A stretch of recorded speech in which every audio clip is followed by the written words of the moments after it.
नमस्कार. निवेदक विठ्ठल पवार या माझ्या यूट्यूब चॅनेलमध्ये आपल्या सर्वांचं सहर्ष स्वागत करत आहे.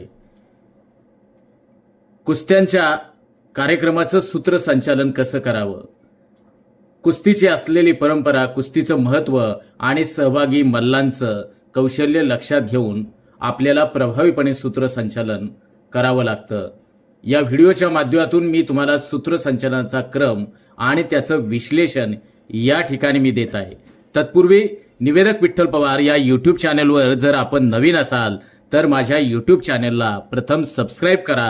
व्हिडिओ आवडल्यास लाईक करा, शेअर करा आणि कमेंट्स करायला विसरू नका. आणि कुस्ती स्पर्धेचं सूत्रसंचालन कुस्त्यांचं कसं करावं हा व्हिडिओ समाजातल्या तळागाळापर्यंत पोहोचवा आणि या कुस्ती निवेदनातून हजारो निवेदक महाराष्ट्राच्या मातीत तयार व्हावेत, हीच एक इच्छा आणि हीच एक भावना ठेवत हा व्हिडिओ तयार केलाय. चला तर पाहूया. प्रथमतः कुस्त्यांच्या प्रसंगी प्रारंभिक उपस्थितांचं स्वागत कसं करावं तर त्याबद्दलचं निवेदन या ठिकाणी सादर करतोय. प्रेक्षकगण, आपल्या मराठी मातीत रुजलेल्या कुस्तीच्या परंपरेला आज खऱ्या अर्थानं पुन्हा जागवण्याचा मान मिळतोय. राजगड केसरी या खास कुस्ती स्पर्धेत आपल्या सर्वांचं मनपूर्वक स्वागत करतोय आणि या परंपरेला खऱ्या अर्थानं पुढे नेणाऱ्या सर्व मल्लांना आणि आपल्याला प्रेरणा देणाऱ्या तमाम प्रेक्षकांना सलाम. तर याबद्दलचं विश्लेषण करत असताना या कार्यक्रमाची थोडक्यात माहिती सूत्रसंचालकाने द्यावी. प्रेक्षकांना उत्साहानं त्यांचं स्वागत करावं आणि सूत्रसंचालकानं आपल्या सकारात्मक शब्दातून हे कुस्त्यांचं वातावरण नेहमी सकारात्मक ठेवण्याचं काम करावं. 2. प्रमुख पाहुण्यांची ओळख आणि स्वागत याचं निवेदन असं करावं. आता या गौरवशाली क्षणाला उपस्थित असलेल्या प्रमुख पाहुण्यांचा सन्मान करूया.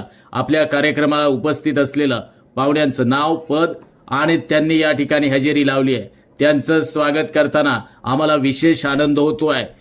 त्यांच्यासाठी मी संयोजकांच्या वतीनं त्यांचं मनपूर्वक स्वागत करतोय. आणि या प्रसंगी असं विश्लेषण करावं. पाहुण्यांचा आदर राखून त्यांचं स्वागत करावं. सूत्रसंचालकाने शब्दाची मांडणी प्रभावीपणे ठेवावी आणि प्रेक्षकांशी संवाद साधताना पाहुण्यांची महत्त्वपूर्ण भूमिका या कार्यक्रमाच्या प्रसंगी सूत्रसंचालकानं शब्दांच्या माध्यमातून अधोरेखित करावी. 3. कुस्ती परंपरेची महत्त्व, कुस्ती परंपरेच्या असलेली कुस्ती परंपरेची ओळख आणि त्याचं सूत्रसंचालन निवेदकानं असं करावं. आपल्या मातीत कुस्ती हा आपल्या मातीमध्ये कुस्ती हा केवळ खेळ नसून एक परंपरा आहे आणि ते आपल्याला शारीरिक आणि मानसिक बळ देते.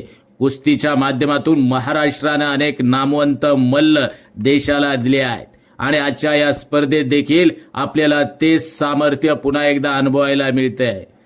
विश्लेषण असं सूत्रसंचालकानं त्या निवेदनाच्या वेळेस करावं आणि ही टिप्स लक्षात घ्यावी की कुस्तीची ऐतिहासिक व सांस्कृतिक पार्श्वभूमी सूत्रसंचालकाने प्रेक्षकांच्या समोर ठेवावी. यामुळे कार्यक्रमाबद्दलची अधिक जाणीव प्रेक्षकांमध्ये निर्माण होत असते. 4. त्या कुस्ती स्पर्धेसाठी आलेले पहिलवान तथा मल्लांची ओळख आणि ते त्या कुस्ती स्पर्धेमध्ये करत असलेले प्रवेश त्याबद्दलचं निवेदन असं करावं. आता कुस्ती मैदानावर साक्षात्कार घडणार आहे मल्लांच्या अद्वितीय कौशल्याचा. पाहूया आजच्या पहिल्या कुस्तीत आमचे मल्ल, त्या मल्लाचं नाव, त्या विरुद्ध मल्लाचं नाव यांची थरारक स्पर्धा होती आहे. दोन्ही बाजूच्या मल्लांना या ठिकाणी सूत्रसंचालकानं प्रोत्साहन द्यावं आणि निवेदन करत असताना हे आपण लक्षात घ्यावं की मल्लांच्या नावाची घोषणा सूत्रसंचालकाने आत्मविश्वासानं आणि जोशपूर्ण पद्धतीनं करावी जेणेकरून प्रेक्षकांचा उत्साह वाढेल. 5. कुस्तीची सुरुवात आणि प्रोत्साहन याबद्दलचं निवेदन कसं करावं. कुस्तीचा पहिला डाव सुरू झालाय. प्रेक्षक हो, आपल्या टाळ्या आणि जयघोष मल्लांसाठी एक नवा उत्साह घेऊन येतील. चला प्रोत्साहन द्या. या प्रसंगी सूत्रसंचालकानं या बाबत असं निवेदन या ठिकाणी करावं. महाराष्ट्राला कुस्तीची मोठी परंपरा आहे. कुस्तीची पंढरी म्हणून कोल्हापूरला ओळखलं जातं. राजश्री शाहू महाराजांनी कुस्तीवर स्वतःच्या मुलासारखं प्रेम केलं आणि त्यांनी कुस्ती या खेळाला राजाश्रय प्राप्त करून दिला. कोल्हापुरात आशिया खंडातील प्रसिद्ध खासबाग मैदानाची तसेच अनेक तालमींची स्थापना त्यांनी केलेली आहे. कुस्ती या खेळाचा इतिहास तसा खूप जुना आहे. मन, मनगट आणि मेंदू याचा त्रिवेणी संगम म्हणजे कुस्ती. बलाशिवाय बुद्धी लुळी पांगडी आहे आणि बुद्धीशिवाय बल हे थिट आहे. मात्र या दोन्हींचा संयोग म्हणजे कुस्ती आहे. घरातलं दूध डेअरीला घालू नका, पोराला पाजा आणि घरातला एक तरी पैलवान तयार करा. अहो, कोण विचारतं तुमचा बँक बॅलन्स आणि कोणी विचारतं तुमची इस्टेट, पण तालमीत जाणारं पोरग गावातून चालत निघालं तरी माणसं त्याला विचारतात, हा पोरगा कुणाचा?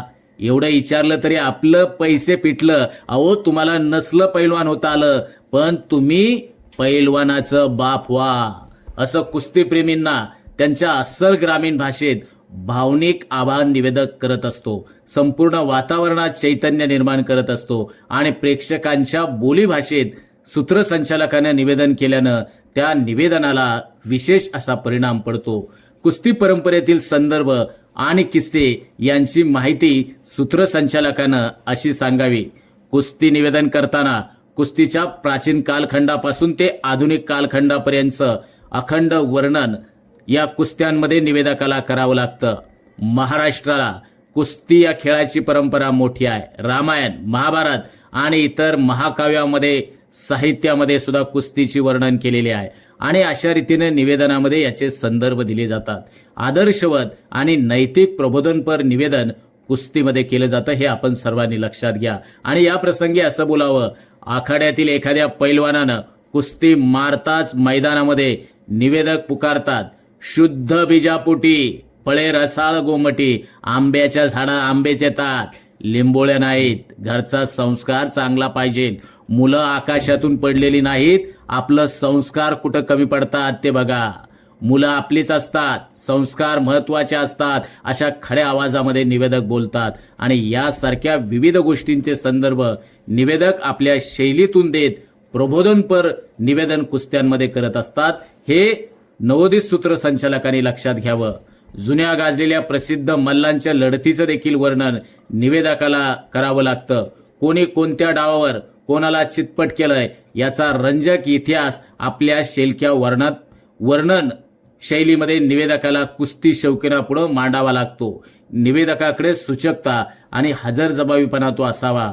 एखाद्या रंगानं सावळ्या असलेल्या पैलवानाची आखाड्यामध्ये एंट्री होतात. निवेदक पुकार करू लागतात, ब्लॅक टायगर मैदान पे आ गया.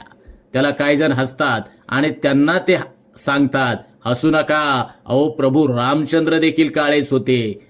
काले कमलियावाला वो कृष्ण काला था, सुंदर ते ध्यान उभे विटेवरी, किंवा सावळे ते सुंदर रूप मनोहर, जगाला वेड लावणार ते परब्रह्म अनादि अंत, ते जन्म मृत्यू रहित ते काळेच होते. आषाढी कार्तिकीला जाता का नाही?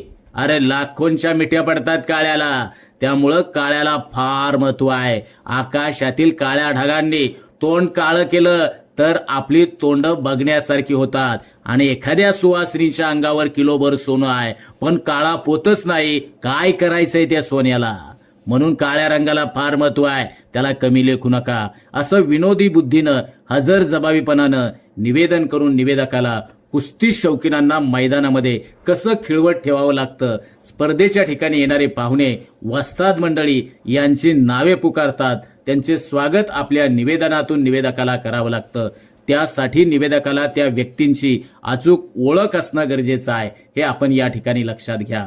मैदानातल्या प्रेक्षकांच्या गर्दीवर लक्ष ठेवत गोंधळ सदृश्य परिस्थितीत प्रेक्षकांना शांततेचं आवाहन करून मैदानाच्या नियोजनावर व शिस्तीवर नियंत्रण ठेवण्याचे कसब निवेदकाकडे असावं लागतं. कुस्ती ही महाराष्ट्राची शान आहे. जत्रा यात्रा उरसातून कुस्तीचं फड भरत राहिले. पुढे कुस्ती वेळ काळानुसार बदलत गेली. ती विविध नियमांनी बांधली गेली. मातीतून थेट मॅटवर गेली आणि जागतिक झाली. आंतरराष्ट्रीय नियमानुसार चालणारी आधुनिक कुस्तीच्या लढतीची पद्धत बऱ्याच लोकांच्या ध्यानी येत नाही आणि ती नकोशी वाटते. कारण कुस्तीच अचूक विश्लेषण, निवेदन समजेल अशा शब्दात त्यांच्यापर्यंत पोहोचवण्याची कमतरता असते. परंतु कुस्तीचं चांगलं निवेदन कौशल्य अंगीकारलं तर प्रेक्षकांना बऱ्याच अंशी कुस्तीच्या लढती, त्यातील डावपेच आणि गुणांकन याचं आकलन होतं. निवेदन ही एक प्रकारची खेळाची अभिव्यक्तीच आहे, तेव्हा वरील कौशल्य एक यशस्वी कुस्ती निवेदक होण्यासाठी आवश्यक आहेत. प्रत्येक डावाची सुरुवात ऊर्जेने भरलेली असावी आणि प्रेक्षकांच्या सहभागाला प्रोत्साहन सूत्रसंचालकानं दिलंच पाहिजे. 6. प्रत्येक डावाचं विश्लेषण आणि त्याचं निवेदन. हा पहिला डाव खूपच रोमहर्षक ठरला आहे. मल्लाचं नाव घेऊन यांची गती आणि दुसऱ्या मल्लाचं नाव यांचं सामर्थ्य पाहून आपण थक्क झालो आहोत. आणि याबद्दलचं निवेदन या ठिकाणी असं आहे: डावातील महत्त्वाच्या घटना आणि मल्लांची कौशल्य या ठिकाणी सूत्रसंचालकाने सांगावीत. आणि 7. विजेत्याची घोषणा आणि सन्मान. याचं निवेदन. या कुस्तीत विजय मिळवला आहे त्या मल्लाचं नाव या ठिकाणी घेऊन त्यांना त्यांच्या दमदार प्रदर्शनासाठी मनपूर्वक अभिनंदन. चला टाळ्यांच्या गजरामध्ये त्यांच्या यशाला दाद देऊया. आणि याबद्दलचं टिप्स या ठिकाणी देतोय: विजेत्याचा सन्मान ठाम आणि उत्साहपूर्ण पद्धतीनं करा. प्रेक्षक आणि सहभागी मल्लांमध्ये सकारात्मकता ठेवा. 8. समारोप आणि आभार प्रदर्शन. याचं निवेदन. आजच्या या कुस्ती स्पर्धेमध्ये सहभागी झालेल्या मल्लांचा आणि प्रमुख पाहुण्यांचं, प्रेक्षक गणांचं मनपूर्वक आभार. आपल्या पाठिंब्यानंच हा कार्यक्रम यशस्वी झाला. चला मराठी कुस्तीच्या परंपरेला असंच जपूया आणि प्रोत्साहन देऊया. धन्यवाद. आणि याबद्दलची टिप्स अशी आहे: समारोप प्रेक्षकांशी खरं तर भावनिकतेला जोड निर्माण करता आला पाहिजे असं सूत्रसंचालन करा. आणि त्यांच्या सहभागाचं महत्त्व खरं तर या ठिकाणी सूत्रसंचालकानं ठसवणं हे मला वाटते महत्त्वाचं आहे. आणि संपूर्ण कुस्ती स्पर्धेचं सूत्रसंचालन करत असताना अत्यंत महत्त्वाच्या टिप्स आहे. पहिली टिप्स आहे: ऊर्जावान निवेदन ठेवा. कुस्तीचा हा असलेला स्पर्धेचा कुस्त्यांचा असलेला हा कार्यक्रम खरं तर जोशपूर्ण असतो. त्यामुळे तुमचे शब्द देखील त्याच पद्धतीचं ऊर्जायुक्त जोशपूर्ण असले पाहिजेत. 2. परंपरेचा सन्मान. प्रत्येक वाक्यात परंपरेचा आणि मल्लांच्या योगदानाचा आदर ही सूत्रसंचालकाच्या निवेदनामध्ये दिसलाच पाहिजे. 3. स्थानिक बोली वापरा. सूत्रसंचालकाने स्थानिक प्रेक्षकांशी अधिक चांगले जोडण्यासाठी त्यानं त्याच्या बोलीभाषेचा वापर करा. पहाडी आवाज ठेवा. स्पष्ट आणि शब्द उच्चार ठेवा. जर ह्या टिप्स तुम्ही लक्षात घेतल्या तर तुम्ही उत्कृष्ट कुस्ती निवेदक होऊ शकता. या ठिकाणी मी आपल्याला ही माहिती दिलेली आहे. तर ही माहिती कशी वाटली तर कमेंट्समध्ये लिहा. आणि निवेदक विठ्ठल पवार या यूट्यूब चॅनेलवर जर आपण नवीन असाल तर माझ्या यूट्यूब चॅनेलला आपण सबस्क्राईब करा. विविध कार्यक्रमाचं सूत्रसंचालन कसं करावं, कसं बोलावं याबद्दलचाच असलेला निवेदक विठ्ठल पवार हा यूट्यूब चॅनलचे सर्व व्हिडिओ पहा आणि इतरांना देखील शेअर करा. धन्यवाद. आमच्या चॅनलवर नवीन असाल तर सबस्क्राईब बटनावर क्लिक करा आणि बेल आयकॉन प्रेस करा.